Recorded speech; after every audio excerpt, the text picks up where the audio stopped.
Hi, Assalamualaikum. I am Teacher Fatehah. In this video, I will present a topic on in-hand manipulation. So, let's get started. First of all, I will start with the definition. So, in-hand manipulation refers to the ability to move and position one or more objects within one hand without using the other hand to assist. The fingers and thumb are used to best position the object for the activity. This in-hand manipulation is one of the most complex fine motor skill.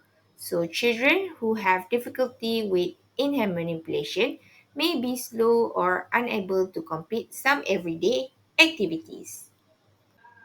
There are three different skill sets for in-hand manipulation: translation, rotation, and shift.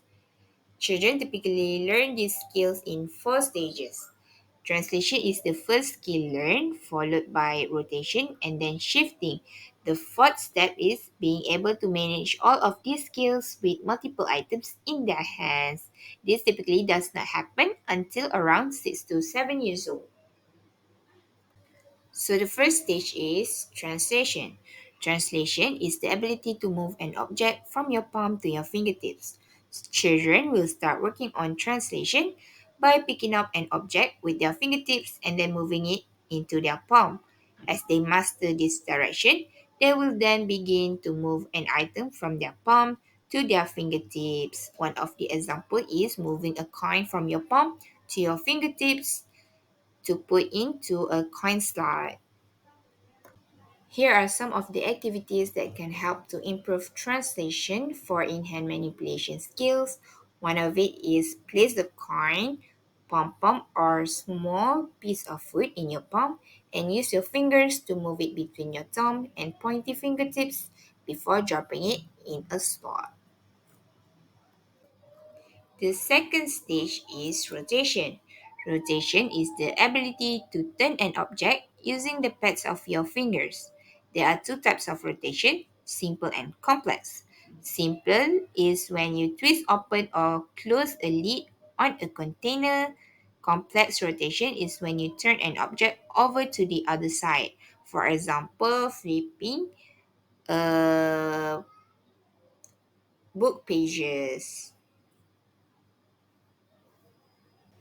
Here are some of the activities that can help to improve rotation for in-hand manipulation skills.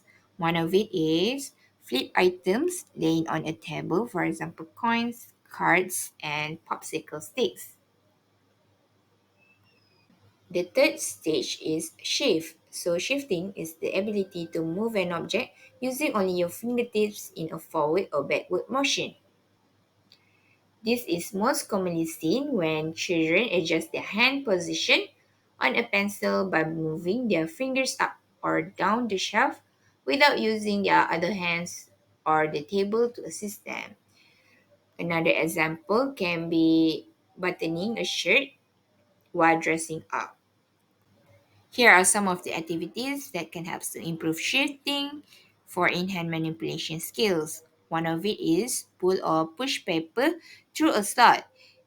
Children will try to do this using their whole arm to help them use just their fingers, have them lay on their stomachs, and then prop themselves up onto their elbows. The last stage or the fourth stage is translation, rotation, and shifting. So the fourth step is being able to manage of all of these skills with multiple items in their hands. There are two examples that I can give. The first one is using a chopstick and the second one is lacing a shoelace. The last stage or the fourth stage is translation rotation. These are some of the main reasons why we need to work on in-hand manipulation skill. The first one is increasing the accuracy and proficiency of children in-hand manipulation skill will positively impact their ability to use their hand. Secondly, it will give positive impact on children writing legibility. So in-hand manipulation development impacts writing legibility because they will learn how to move their fingers in order to move an object, in this case a pencil. And lastly, they will learn how to move their fingers efficiently because children who do not have the opportunity to learn how to move their fingers efficiently will revert to alternative methods. This method can cause inefficient movement patterns that cause clumsiness, requires additional time to complete, and decrease task endurance. So that's all from me, and thank you for listening.